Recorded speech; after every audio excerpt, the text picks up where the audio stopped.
देखिए आज जो क्वेश्चन हम यहाँ सॉल्व करने जा रहे हैं वो calculation of interest on drawing से संबंधित है। पार्टनर्स जो पर्सनल एक्सपेंसेस के लिए अपने फर्म से अमाउंट विड्रॉ करते हैं जिसे कहा जाता है ड्राइंग, उस पर इंटरेस्ट किस तरह से कैलकुलेट किया जाता है वो हम आज पहले देखेंगे।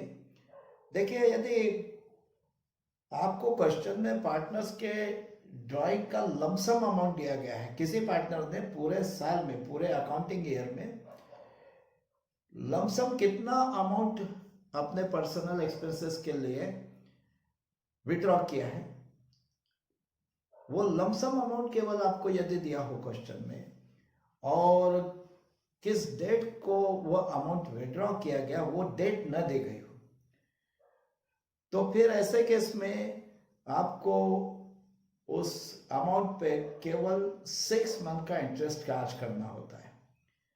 यदि केवल ड्राइंग का एक लमसम अमाउंट दिया गया है, साल भर में कितना ड्राइंग किया और वो ड्राइंग कौन से डेट को किया, एक ही बार में पूरा अमाउंट विड्रॉ किया है या अलग अलग समय पे किया है, इसके बारे में कोई आपको डिटेल्स नहीं दिए गए हैं। तो फिर ऐसे केस में जो भी अमाउंट ड्राइंग का दिया है लमसम अमाउंट, उस पर केवल 6 मंथ का इंटरेस्ट चार्ज करना चाहिए। लेकिन कभी कभी पार्टनर्स एक फिक्स अमाउंट, एक फिक्स टाइम इंटरवल में विड्रॉ करते हैं। मतलब कभी भी जब जरूरत पड़े, जब आवश्यकता पड़े अपने घर के लिए, अपने पर्सनल एक्सपेंसेस के लिए, तब चाहे उतना अमाउंट विड्रॉ करने के बजाय वो एक फिक्स टाइम इंटरवल में फिक्स अमाउंट विड्रॉ करते हैं। ठीक है, जैसे सपोज किसी पार्टनर ने ऐसा निर्णय लिया कि वो एवरी मंथ एक फिक्स अमाउंट विड्रॉ करेगा, बस every month, once in a month वो विड्रॉ करेगा, हर महीने में एक बार, और एक जो अमाउंट वो विड्रॉ करेगा वो अमाउंट भी हमेशा फिक्स रहेगा, हर महीने में एक फिक्स अमाउंट विड्रॉ करेगा। ऐसा नहीं कि भाई कभी कम अमाउंट विड्रॉ किया, कभी ज्यादा अमाउंट विड्रॉ किया, फिक्स अमाउंट, टाइम इंटरवल भी फिक्स एवरी मंथ और अमाउंट भी फिक्स। या फिर कभी कभी कुछ पार्टनर ऐसा भी निर्णय लेते हैं कि वो एक फिक्स अमाउंट हर महीने के बजाय एवरी क्वार्टर विड्रॉ करेंगे, क्वार्टरली, टाइम इंटरवल क्वार्टरली, मतलब वंस इन 3 मंथ, हर 3 महीने में एक बार वो एक फिक्स अमाउंट विड्रॉ करेंगे। तो जब कभी भी इस तरह से एक fix amount fix time interval में विड्रॉ की जाती है, तो ऐसे केस में पार्टनर्स की ड्राइंग पे इंटरेस्ट कितने महीने का कैलकुलेट करना चाहिए, ये पहले हमें ज्ञात करना होता है। और ऐसे केस में पार्टनर्स के ड्राइंग पे पूरे साल का इंटरेस्ट चार्ज नहीं किया जाता, एक एवरेज पीरियड ज्ञात किया जाता है और उस एवरेज पीरियड का इंटरेस्ट कैलकुलेट करना होता है। अब वो एवरेज पीरियड किस तरह से कैलकुलेट किया जाता है, उसका एक यहाँ पर मैं आपको फार्मूला बताऊंगा। उससे पहले हम ये देख लेते हैं कि आज का जो क्वेश्चन है वो किस तरह से है। देखिए, क्वेश्चन कुछ इस तरह से, a partner withdrew from the firm ₹6,000 per month for his personal expenses, calculate interest on his drawings at the rate of 5% per annum in the following cases.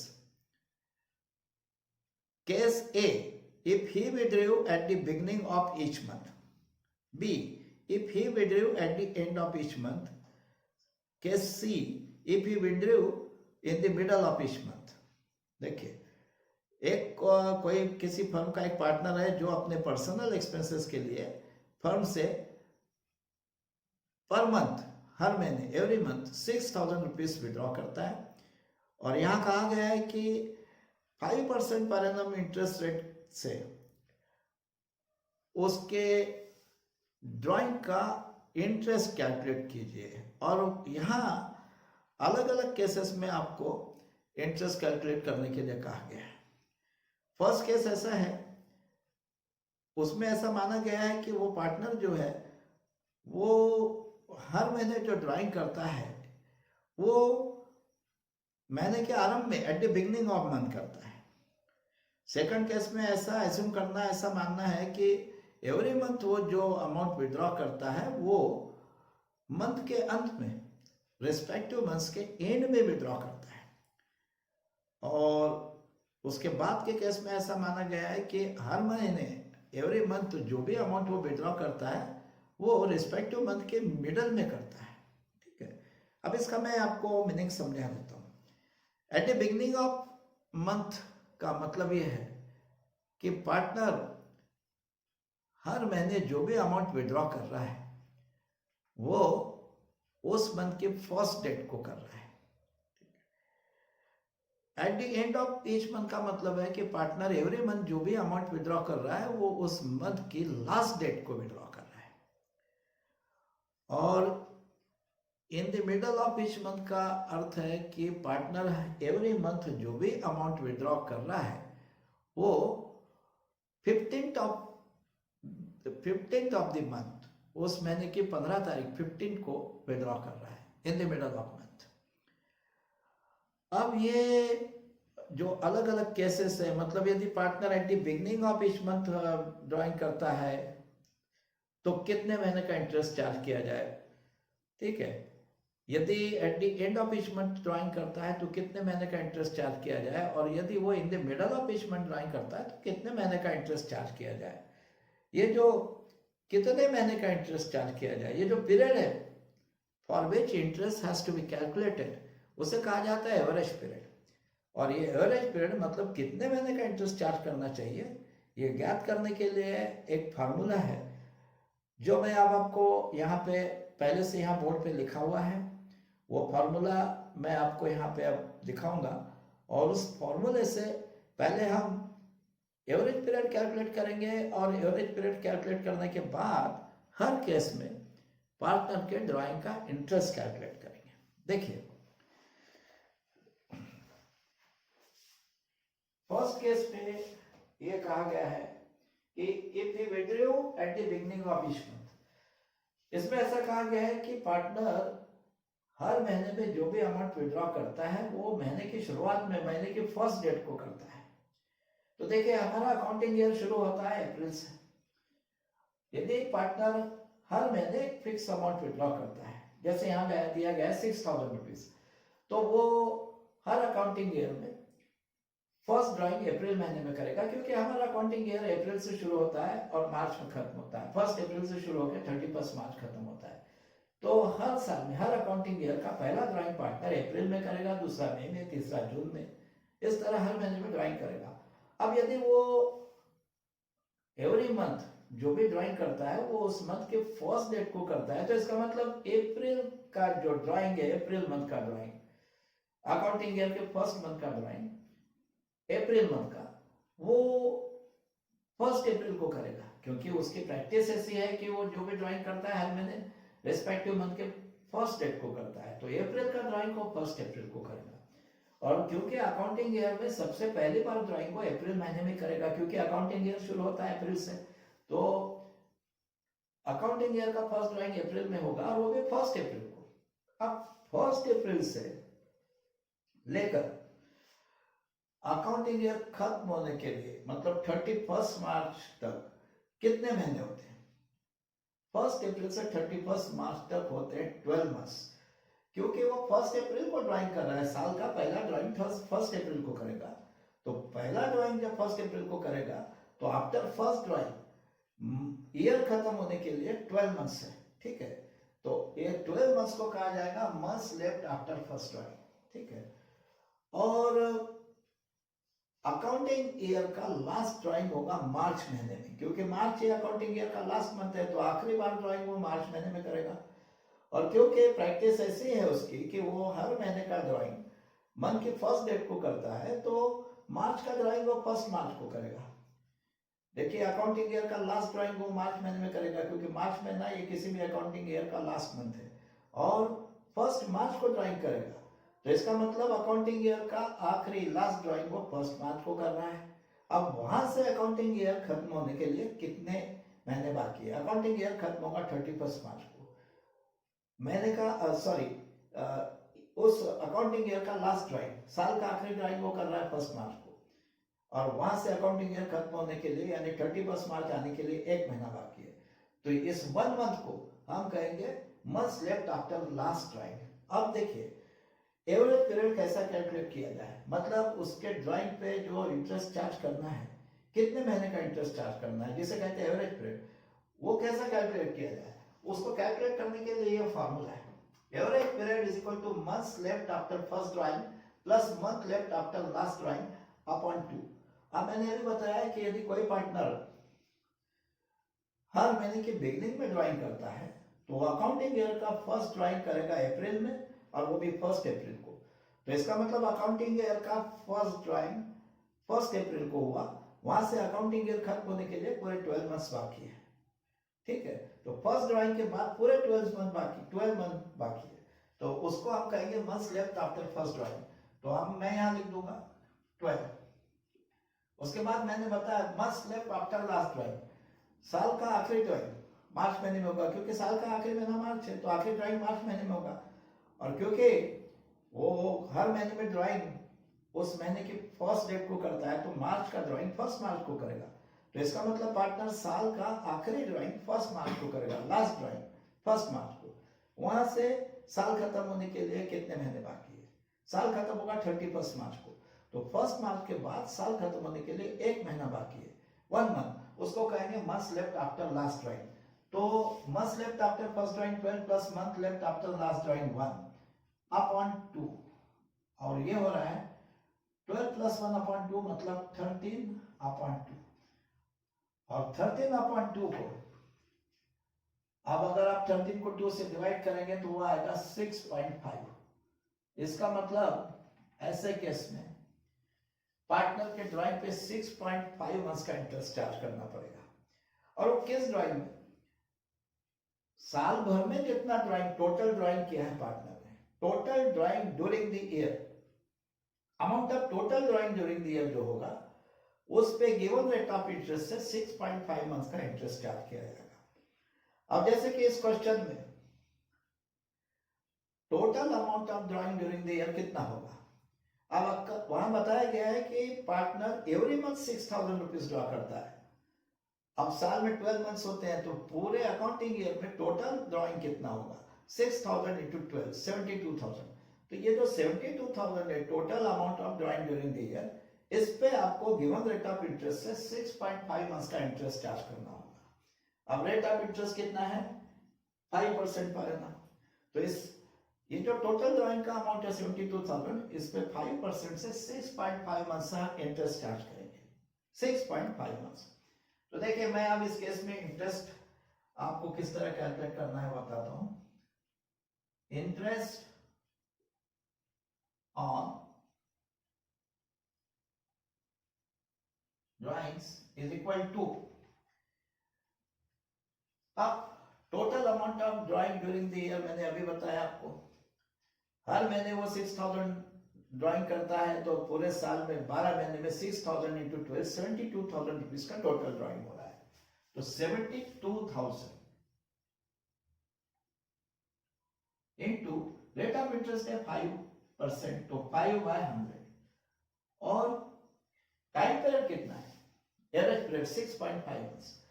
तो फिर हमें पहले 72,000 को 5/100 से मल्टीपल करना पड़ेगा, मतलब रेट ऑफ इंटरेस्ट से, और बाद में क्योंकि हमें 6.5 मंथ्स का इंटरेस्ट कैलकुलेट करना है केवल, तो उसे 6.5/12 से भी मल्टीपल करना होगा, मतलब 72,000 इंटू 5/100 इंटू 6.5/12। ठीक है, इस तरह से हमारा आएगा इंटरेस्ट ऑन ड्राइंग। अब वो कितना आएगा देखिए,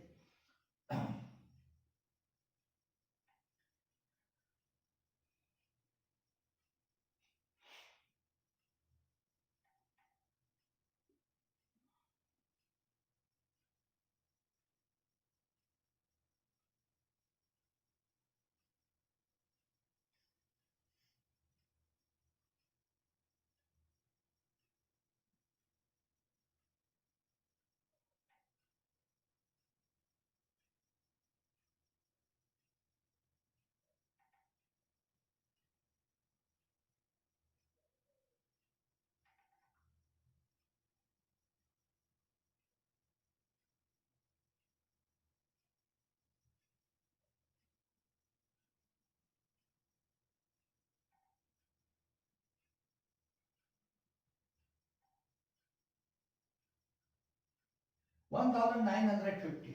देखिए, तो इस केस में इंटरेस्ट ऑन ड्राइंग का अमाउंट आएगा 1950।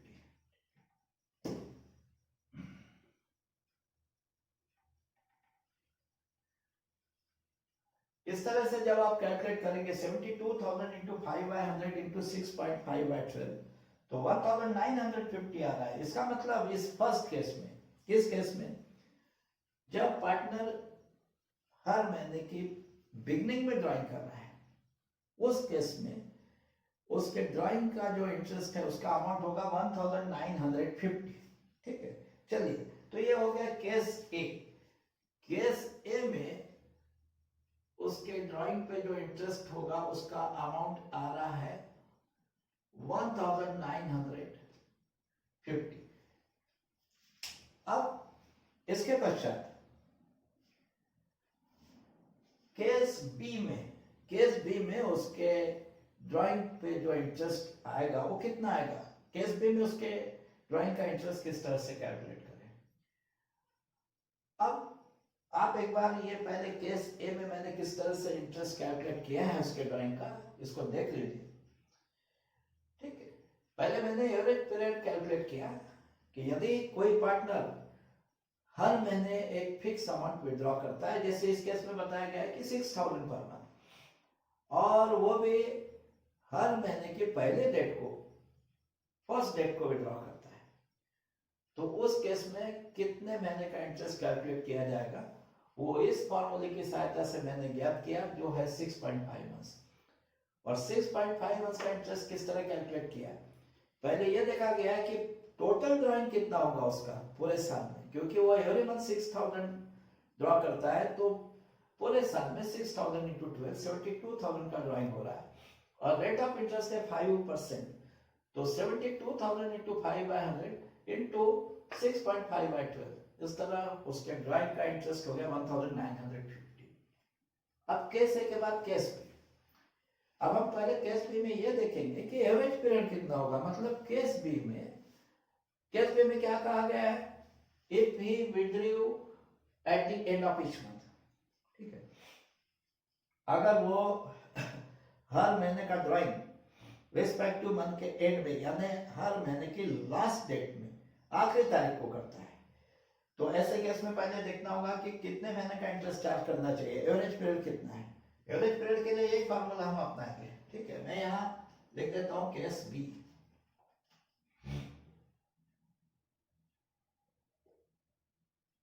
अब इसमें एवरेज पीरियड चेंज हो जाएगा, इस फार्मूला यही रहेगा, लेकिन एवरेज पीरियड चेंज होगा। किस तरह से, देखिए, अब क्योंकि पार्टनर की प्रैक्टिस ऐसी है कि वो हर महीने का ड्राइंग महीने की आखिरी तारीख को करता है। अब क्योंकि अकाउंटिंग ईयर की शुरुआत होती है अप्रैल से, तो किसी भी अकाउंटिंग ईयर का फर्स्ट ड्राइंग वो अप्रैल में करेगा, और वो भी अप्रैल की लास्ट डेट को, 30 अप्रैल को। तो इसका मतलब अकाउंटिंग ईयर का फर्स्ट ड्राइंग वो 30 अप्रैल को करेगा। 30 अप्रैल के बाद, मतलब फर्स्ट ड्राइंग के बाद साल खत्म होने के लिए कितने महीने बाकी है।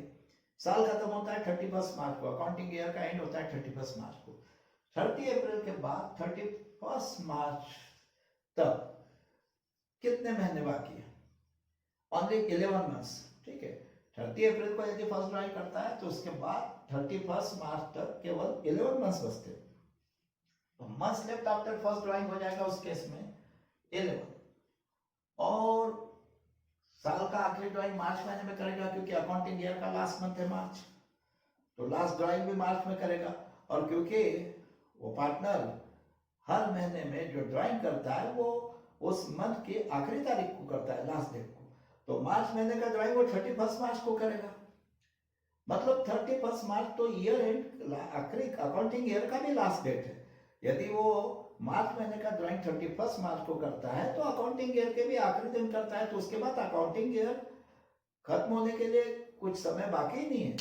मतलब लास्ट ड्राइंग के बाद, months left after last drawing, कुछ है ही नहीं, क्योंकि उसी दिन तो अकाउंटिंग ईयर खत्म हो रहा है, तो अकाउंटिंग ईयर खत्म होने के लिए कोई समय बाकी नहीं है। तो must left after last drawing इसका मतलब 0 है, ठीक है। तो फिर यहां पे must left after first drawing 11 plus month left after last drawing 0 upon 2। 11 plus 0 upon 2 means 11/2। 11/2 का मतलब ये हो रहा है 11 डिवाइडेड बाय 2 जो कि आता है 5.5 मंथ्स। तो इसका मतलब ये है कि केस बी में, ठीक है, इसमें यह कहा गया है कि पार्टनर हर महीने का ड्राइंग महीने की लास्ट डेट को करता है at the end of each month. उस केस में उसका जो टोटल ड्राइंग होगा साल भर का 72,000, क्योंकि हर महीने 6,000 विड्रॉ करता है, तो पूरे साल में जैसा हम पहले देख चुके पहले केस में टोटल जो ड्राइंग करेगा वो 72,000 का होगा। वो 72,000 पे केवल 5.5 मंथ्स का इंटरेस्ट चार्ज करना होगा इस केस में। अब रेट ऑफ इंटरेस्ट वही है 5%। तो फिर इस केस में इंटरेस्ट का अमाउंट कितना होगा? Interest on drawing is equal to 72,000 मतलब amount of total drawing during the year into 5/100 मतलब rate of interest into 5.5/12, क्योंकि हमें ऐसे केस में केवल 5.51 का इंटरेस्ट चार्ज करना है। अब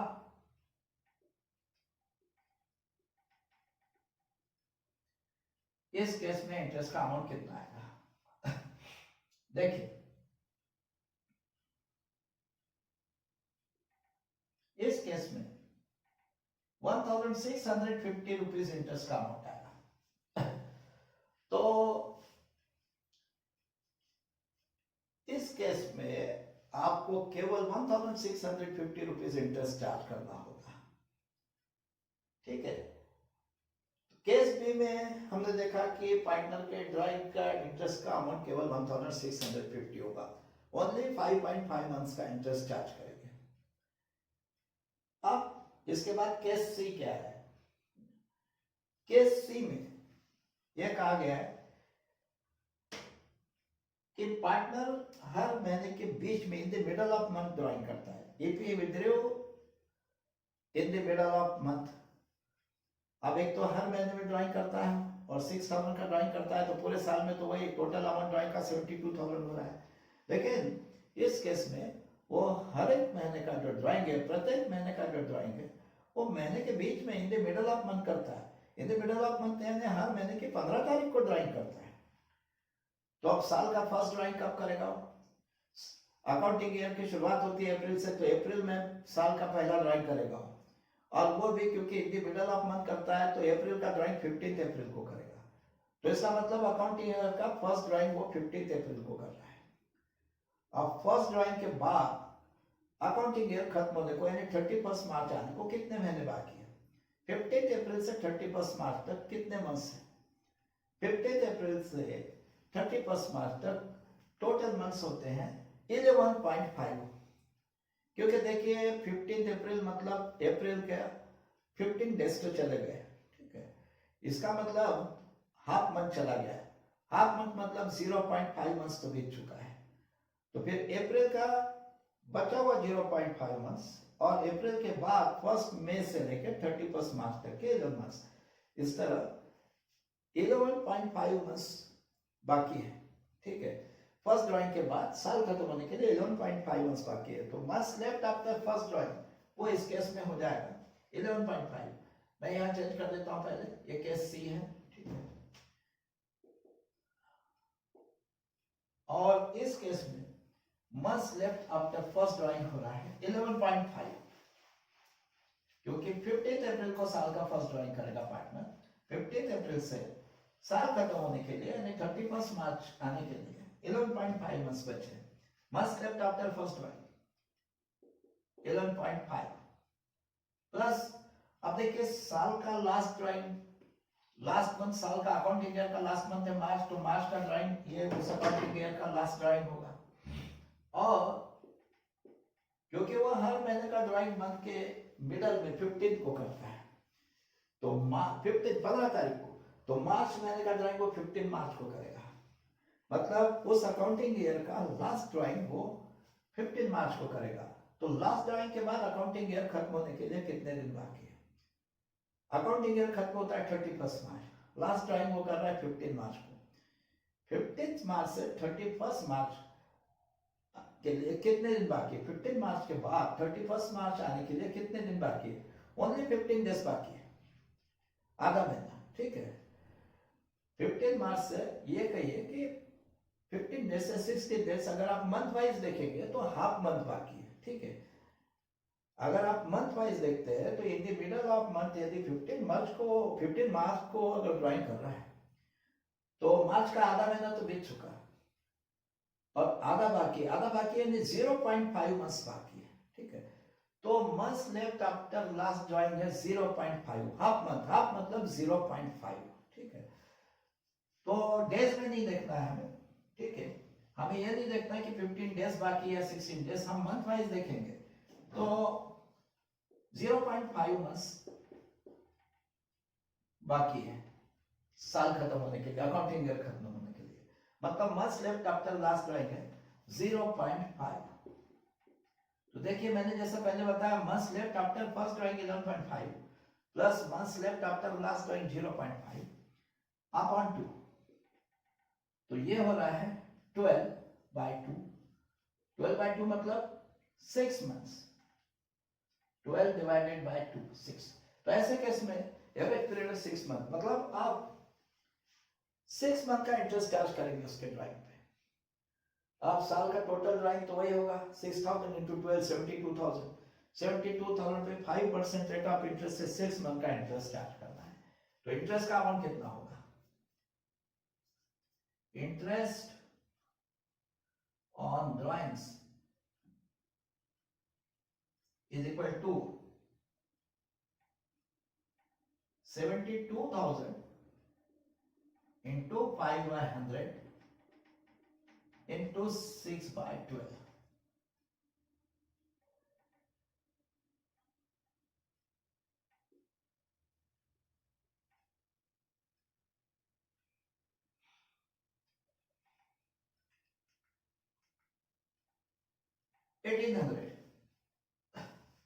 देखिए ऐसे केस में 1800 रुपीज इंटरेस्ट का अमाउंट होगा। केस सी में मतलब जब पार्टनर हर महीने का drawing in the middle of month यानी 15th ऑफ द मंथ को करता है, तो उस केस में उसका साल भर का जो टोटल ड्राइंग है उस पे 1800 रुपीज इंटरेस्ट चार्ज करना होगा। इंटरेस्ट ऑन ड्राइंग का अमाउंट होगा 1800। तो केस सी में इंटरेस्ट ऑन ड्राइंग का अमाउंट है 1800। अब मैंने आज के इस क्वेश्चन में तीनों केस में इंटरेस्ट ऑन ड्राइंग का अमाउंट किस तरह से कैलकुलेट होगा, पहले तो एवरेज पीरियड कितना होगा वो कैसे कैलकुलेट करना है, इंटरेस्ट ऑन ड्राइंग कैसे कैलकुलेट करना है, और इन तीनों केसेस में इंटरेस्ट ऑन ड्राइंग का अमाउंट कितना होगा, ये सब आपको यहाँ बता दिया है, ठीक है। अब आज के इस लेक्चर को हम यहाँ समाप्त करते हैं। अगले लेक्चर में हम देखेंगे withdrawal of fixed amount at quarterly time interval, ठीक है। तो अगले लेक्चर तक आपको प्रतीक्षा करनी होगी। धन्यवाद।